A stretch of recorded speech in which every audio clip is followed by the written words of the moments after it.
আগেই হবে। রিগিং করার একটা মিটিং একটা মিটিং করেছে ভাঙড় বিধানসভা রিগিং করে বলে, সেই নেতা করার কিন্তু ধরবো, তার পেছনে কারা আছে টাকা ধরবো না, ধরবো হাত শিখে নেওয়া পর্যন্ত। এই ভাঙড়ের মাটিতে দাঁড়িয়ে বলে যাচ্ছি, আপনারা আমার সঙ্গে থাকুন। এই সমস্ত নেতাদের কথা বিশ্বাস করবেন না। এর রাজ্যে যে পৈশাচিক যে সরকার বসে রয়েছে, এই যে তৃণমূল সরকার, এ কিন্তু একটা ছলনাময়ী মহিলা। এই যে মমতা ব্যানার্জি কিন্তু একটা ছলনাময়ী মহিলা। এর কিন্তু কোনো জাতপাত বলে কোনো ঠিক নেই। এ ক্ষমতার জন্য এ সমস্ত মানুষকে পথে বসিয়ে দিতে পারে, হাজার হাজার মানুষকে কুরবানি করে দিতে পারে নিজের বডি বাঁচানোর জন্য। আজকে আপনারা ভাবুন যে এই ভাঙড়ের বুকে তৃণমূলের যে সমস্ত নেতারা আছে, তারা নেতা না অন্য কিছু, তারা নেতা না অন্য কিছু, তারা এরকম দাঁড়িয়ে ভাষণ দিচ্ছে যে এখানে কংগ্রেসের নেতৃত্ব দিচ্ছে, তারা ইলেকশনের পরে টেনে এনে দেবো। আরে দম থাকে তো আমি তো এখানে রয়েছি, দম থাকে তো এখন এসে আমি তো অটোমেটিক তৈরি। অত শোনা না, এই ভাঙড় যে মেলা মাঠ, যেখানে পীর আজহার আলী রহমতুল্লাহ আলাইহির মেলা হতো, সেই মাঠটা আজকে বিক্রি করে ফেলেছে প্রায় 50% বেশি। আজ এই শৃঙ্খলা দাঁড়িয়ে আমি বলে দিচ্ছি, 2021 কংগ্রেস ক্ষমতায় আসার পরে 24 ঘন্টার ভিতরে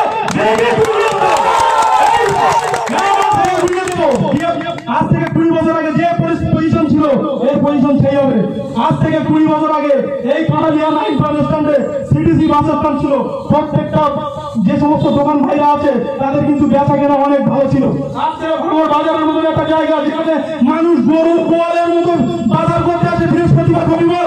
যে ভাঙড়ে মানুষ ধামা নিয়ে বাজার করতে আসতো, কোনোদিনও বোমগুলির আওয়াজ শুনিনি। বোমগুলি যদি ধরতে হয় একবারই হবে 2021-এ। তবে এই ভাঙড়ের ফোনে নেটা নেওয়া দেখে তারপর ছাড়বো, এদের কোনো রকম রেয়াজ নেই। 2021 ভাঙড় থেকে একমাত্র জাতীয় কংগ্রেস ছাড়া দুর্নীতিমুক্ত ভাঙড় কোনো দিনের জন্য গঠন করতে পারবে না। আপনারা যেভাবে এই সামান্য 8 মাস 29 দিনের আমার পরিশ্রম, যেভাবে বিভিন্ন অঞ্চল থেকে অঞ্চলে কংগ্রেস কর্মীরা যেভাবে আমার পাশে আছেন, আপনারা আরো শক্তিশালী হন। সবাইকে টেকা বানিয়ে দেবো, গুটি আমি সাজিয়ে দেবো। এরা যে ভোটে রিগিং করার যে চক্রান্ত চলছে, ভোটে রিগিং করার 2008-এ কিন্তু একবার ভোট হয়েছিল, তারপর এখানে ভোটটা হয়নি। ভোটটা কিন্তু এরা রিগিং করে নেয়, বাড়ি গিয়ে বাড়ি করে দিয়ে আসে। একটা মিটিং করছে 150-200 লোক আনার জন্য। 15 বছর 14 বছর ছেলেদের মদ পাইয়ে দিচ্ছে, মদ পাইয়ে দিয়ে হিজড়ে দিয়ে ওয়াশিং একেবারে নোংরা ড্রেসপত্র পরিয়ে তাদেরকে রাস্তার উপরে ওপেন ডান্স করাচ্ছে। এটা কি ভাঙড়? এই ভাঙড় কি বিগত দিনে এই জায়গা ছিল? এই ভাঙড় বিগত দিনে এই জায়গা ছিল? আপনারা বলুন।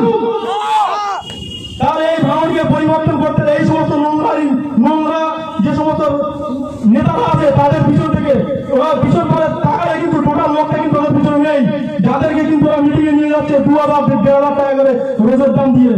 আরে ভাষণ ইয়ার অন্য মানুষের রাজনীতি না, ইয়ার এই মানে বুড়ো লোকের রাজনীতি না, একদম সমস্ত রকমের ব্যবস্থা কিন্তু 2021-এর আগেই হবে। রিগিং করার একটা মিটিং করেছে ভাঙড় বিধানসভা রিগিং করে বলে, সেই নেতা করার কিন্তু ধরবো, তার পেছনে কারা আছে টাকা ধরবো না, ধরবো হাত শিখে নেওয়া পর্যন্ত। এই ভাঙড়ের মাটিতে দাঁড়িয়ে বলে যাচ্ছি, আপনারা আমার সঙ্গে থাকুন। এই সমস্ত নেতাদের কথা বিশ্বাস করবেন না। এরা রাজনীতিতে আসার আগে যে পর্যায়ে ছিল, একবেলা খাওয়া হতো না, আর একবেলা খাওয়া হতো না। এরা কারা? এমন ভাবে ঘুরে বেড়ায় যাবে এরা, বড় বড় দিল্লির মিনিস্টার, কালো কাজ 1000 2000 ব্যাস, এগুলো কি রাজনীতির পরিচয়? মানুষ গেলে কুকুরের মতন ব্যবহার করে। আপনারা তৈরি হন, সজাগ হন। একমাত্র জাতীয় কংগ্রেস ছাড়া ভারতবর্ষ, পশ্চিমবাংলা, ভাঙড়ের দুর্নীতি কোনোদিনই চুরি বন্ধ হবে। আমি গর্ব করে বলে দিচ্ছি, কারণ জাতীয় দলের একটা সিস্টেম আছে। জাতীয় দল এই দেশকে স্বাধীনতা দিয়েছিল। জাতীয় দল কোনোদিনও চায় না কোনো মানুষ অভাবে থাক, কোনো মানুষ দুঃখে থাক, সবার কাছে সমান বিচার। আজকে রাজস্থানে যেখানে মুখ্যমন্ত্রী অশোক গেহলট, উপমুখ্যমন্ত্রী সচিন পাইলট, লকডাউন হয়েছে, ধাপে ধাপে তাদেরকে টাকা দিয়েছে। লকডাউন হয়েছে, তাদেরকে ধাপে ধাপে সিস্টেম অনুযায়ী টাকা দিয়েছে। আর আমাদের পশ্চিমবাংলায় কি আছে? রাতের বেলা ভিডিও মাল ঢুকছে, গাড়ি গাড়ি মাল, আর রেশনের মারলে নেতারা ঘুরে বেড়াচ্ছে গ্রামের তৈরি তৈরি। এখন ওদের মিটিং ওখানে হবে, রাস্তা বন্ধ মঞ্চ করে দাঁড়িয়ে মুখ দেখাচ্ছে। আমি তো পরিষ্কার বাংলা মন্ত্রী করে দিচ্ছি, এদের মতো নেতা ফেসবুক ইউটিউবে যদি ভাষণ দেয়, এদের ভাষণ থেকে আপনারা দূরে থাকবেন। এরা এতটা পাপী, এদের পাপের বোঝায় এদের পাশে বসে কেউ যদি চা খায় সেও পাপে পুড়ে যাবে, এদের পাপের কোনো সীমা নেই। এরা কোনোদিনের জন্য আপনাদের বিপদে পাশে দাঁড়াবে না। আঞ্চলিক দল, জাতীয় দল, যে দল স্বাধীনতা সংগ্রামের দল, তৃণমূল কংগ্রেস, এই যে কংগ্রেস, এরা কিন্তু তৃণমূল কংগ্রেস, এই কংগ্রেসের নাম মাইয়ে খাচ্ছে, কংগ্রেসের নাম মাইয়ে খাচ্ছে। ওর ভিতরে কংগ্রেস বলে কেউ নেই, পার্টিটা পুরো লাল পার্টি হয়ে গেল, লাল পার্টি। রুখে দাঁড়াও, রুখে দাঁড়াও, রুখে দাঁড়াও সবাইকে। আমি একলা 4 জনের সঙ্গে অ্যাকশন করতে পারি, 40 জনের সাথে না। তবে আমি কিন্তু ঘাট পড় বেঁধে রেখেছি। যদি কোনো নেতা মনে করে যে বাপি মেরে পারবে, ওরে মারলি হয়তো ওপেন মেরে দিবি, ওপেন মেরে দিবি। আর মৃত্যু তো ওপর আল্লাহর হাতে, মৃত্যু তো ভগবানের হাতে। মৃত্যুকে পাই করেছে পর পড়া করেছে বাপি না। আরে দম থাকে তো দেশটা কবে রাখবি, কবে রাখবি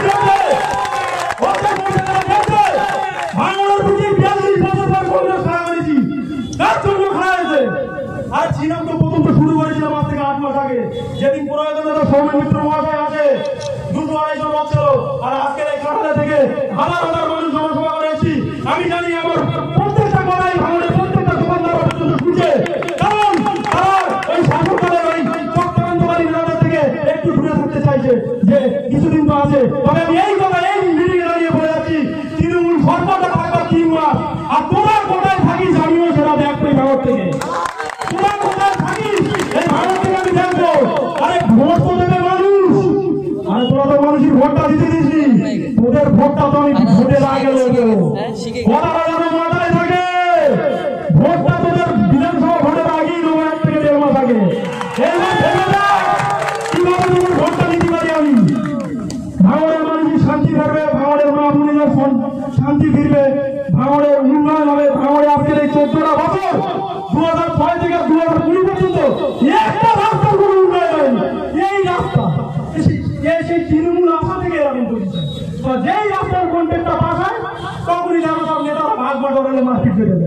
তাহলে আজকে এই যে তৃণমূলের নেতাদের বিরোধ, আমি একটা কথা বলতে চাই, যে ধরনের নেতারা বিরোধ করছে এটা কোনো বিরোধ না। কোন একটা জায়গায় বিজেপির একটা নেত্রীর মেয়ে বিয়ে হচ্ছে, সেখানে একটা সাংবাদিক গিয়েছে, আর সেই সাংবাদিক এসে আমার বলছে, বলে দাদা ভাঙড়ের নেতাদের ভিতরে কোনো লবিবাজি নেই। বলে তুমি বলো কি? বলে হ্যাঁ আমি ঠিক বলছি, ভাঙড়ের নেতাদের ভিতরে কোনো লবিবাজি নেই। লবিবাজি হচ্ছে ভোট আসলে যে বিক্ষিপ্ত তৃণমূল, তারা যে বামফ্রন্টে যাবে, কংগ্রেসে যাবে, এই জিনিসটা আটকানোর জন্য ওদের ভিতরে লবিবাজি করে রেখে দিয়েছে। এদেরকে বিশ্বাস করবেন না, এদের মূল সেবক সমাজ করে দিতে হবে। এরা কিন্তু নেতা হিসেবে কলঙ্ক ভাঙড়ের রুগী। আমি কিন্তু জোর বলা বলেছি, এরা কিন্তু নেতা হিসেবে ভাঙড়ের রুগী কলঙ্ক। জীবনে মানুষের কোনোদিনও বিপদে পাশে দাঁড়াবে না। এদের থেকে দূরে থাকুন, কিছুদিন হলেও খেলে খান। এই সরকারটা প্রতিদিন যদি থাকবে না, ভবিষ্যতেও ফেলবে না। কারণ এই সরকারটা হচ্ছে মমতা ব্যানার্জির পার্সোনাল দল। একটা মমতা ব্যানার্জির স্বপ্ন ছিল কলেজ জীবনে যে একটু মুখ্যমন্ত্রী হয়ে দেখাবো, তা হয়ে কি করে? মানুষের কি করেছে? উন্নয়ন যদি করবে তাহলে মানুষ এত প্রতিবাদ করবে কেন? বেকার যুবরা প্রতিবাদ করবে কেন? আমাদের মতন ছেলে কি রাজনীতি করে নাকি? করে? আমাদের মধ্যে রাজনীতি 2-1 পুরুষ বসে গেলে শেষ হবে না? রাজনীতি করে কেন লেগেছি? আপনাদের জন্য লেগেছি। খুব পুড়িয়ে বলো কোনোদিনের জন্য আজ থেকে শুরু করে যতদিন পর্যন্ত রাজনীতি করবো একটা কেলেঙ্কারি দেখাতে পারবে না। এর নাম রাজনীতি। প্রত্যেকটা তৃণমূলী নেতা জানে যদি জিনিস সব করে দাও, আমি আছি তোমাদের সাথে। আমি যেরকম এগিয়ে যাবো, আমার পেছন পেছন তোমরাও এগিয়ে যাবে। এই ভাঙড় থেকে এদেরকে শেষ করে দেওয়া পারবো। এ লড়াই ভাঙড়ের এই দুর্নীতিগ্রস্ত নেতাদের বিরুদ্ধে লড়াই, এ লড়াই ভাঙড়ের শান্তি ফিরিয়ে আনার লড়াই, এ লড়াই উন্নত ভাঙড় গড়ার লড়াই, এ লড়াই দুর্নীতিমুক্ত ভাঙড় গড়ার লড়াই। এই বলে আমি আমার সংক্ষিপ্ত বক্তব্য শেষ করছি। জয় হিন্দ, বন্দে মাতরম। জাতীয় কংগ্রেস জিন্দাবাদ, রাহুল গান্ধী জিন্দাবাদ, সোনিয়া গান্ধী জিন্দাবাদ, প্রিয়াঙ্কা গান্ধী জিন্দাবাদ, আদিত্য জিন্দাবাদ, আমাদের নেতা মাননীয় নরেন্দ্র মোদী জিন্দাবাদ, আমাদের জেলা সভাপতি জয়ন্ত জিন্দাবাদ। বিস্তার ইউনিকম। এখানে সহজ কিস্তিতে নামি দামি কোম্পানির মোবাইল সুলভ মূল্যে পাওয়া যায় এবং বিভিন্ন কোম্পানির fridge, mixer machine, AC, LED TV, home theatre ও বিভিন্ন ইলেকট্রনিক দ্রব্য সুলভ মূল্যে বিক্রয় করা হয়। ঠিকানা চিনিপুকুর রোড, কাশীপুর, দক্ষিণ 24 পরগনা। বিস্তারিত জানতে কল করুন 9153200300 নাম্বারে।